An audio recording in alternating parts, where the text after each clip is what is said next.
Welcome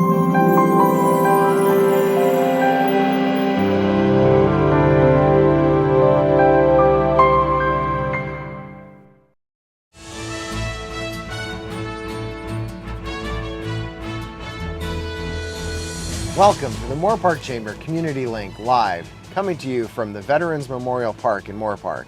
I'm Patrick Ellis, President CEO of the Moorpark Chamber of Commerce. And I'm Steve Carlson, editor of the Moorpark Chamber Community Link newspaper. This edition is brought to you by the Kiwanis Club of Moorpark's signature fundraiser, Wine and Moonlight, set to take place on May 22nd at the Secret Garden Restaurant. And now, here's the news. Two of the major movers in Moorpark, the Moorpark Rotary Clubs and the Moorpark Chamber of Commerce, are preparing to present their 8th annual Golf Invitational at the Moorpark Country Club. This popular event will feature the Girls of Pinup Golf, a warm-up at the driving range, a great mulligan package, raffle prizes, hole-in-one prizes, a putting and chipping contest, and silent and live auctions. For the past 5 years, this tournament has sold out. The reservation deadline is May 31st for this June 3rd event. Sponsors for this event include Diane Galvin for Morgan Stanley, Union Bank, and Terry Hilliard, Estate Planning and Mediation. You can register online for this event at moorparkrotary.com. Earlier, Pete Duncan with the American Legion sat down with Steve Carlson for an interview. Here's part one of that interview.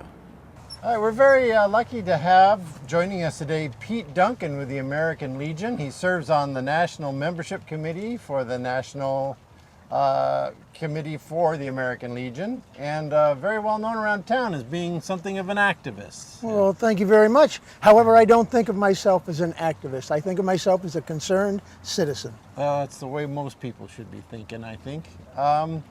Pete, could you just let us know a little bit of history on you? What theater of war were you personally involved in? I served in Vietnam. I was in the Marine Corps for 4 years. They sent me off to Vietnam from 67 to 68, 13 months, came home, finished up my tour of duty, became a civilian.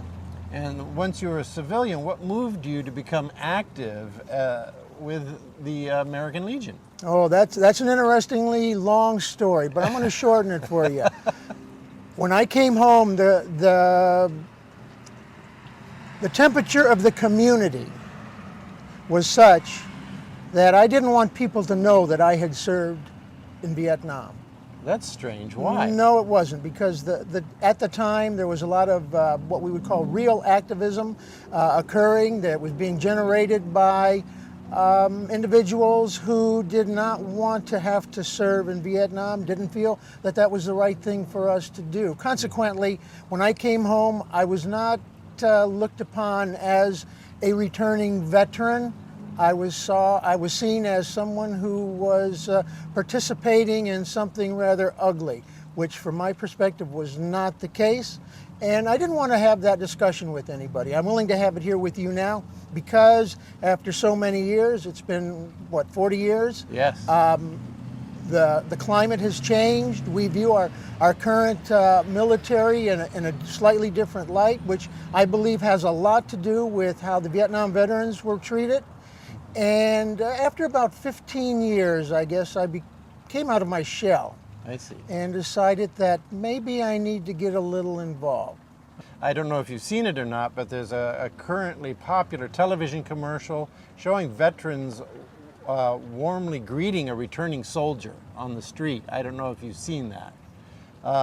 What would you suggest be done in our community to assist and welcome back returning war veterans? The first thing I would suggest is that when that commercial comes on, they pay a little closer attention. It's one of my daughter's favorite commercials. Yeah. I enjoy it too, and yes, I have seen it. And what I would suggest is, in our community, if you know someone is a veteran, or you see someone that appears to be a veteran, I always try to wear something that indicates I am in fact a veteran, or you see someone who's on active or reserve duty, let them know that you appreciate their service. And happened to me once, someone came up on the street and gave me a kiss. I thought that was pretty great, but my wife was with me and she was a little concerned. Thanks, Steve. Tune in next week for part 2 of the interview with Pete Duncan with the American Legion. The ever-popular Wine and Moonlight event, hosted by the Moorpark Kiwanis Club, is back this year in the intimate garden setting of the Secret Garden restaurant on High Street. This event is co-hosted by the Secret Garden in addition to top-notch wineries and food concessionaires. There is also the addition of a new microbrewery headquartered here in Moorpark.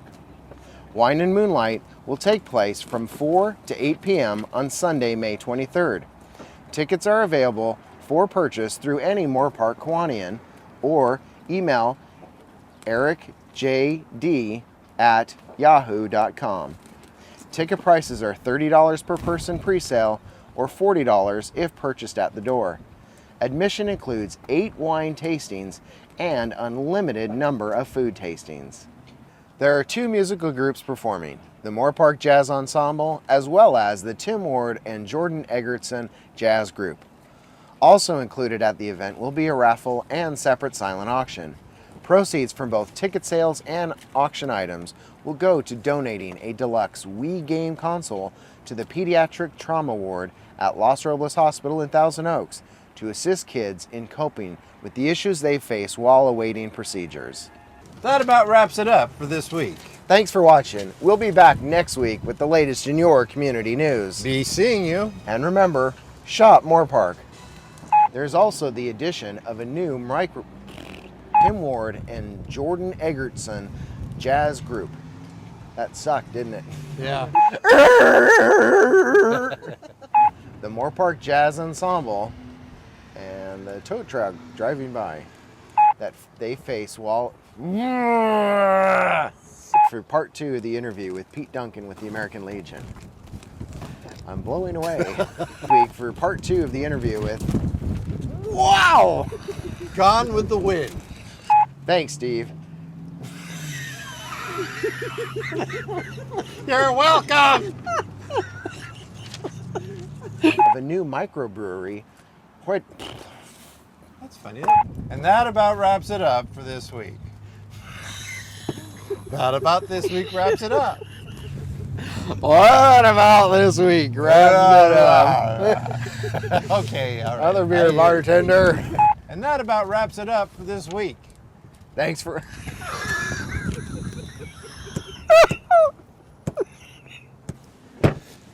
Thanks. What is it? Thanks. And that wraps it up for this week. Why is that funny? What's going on? I don't know. He keeps getting images of fish in newspaper, I think.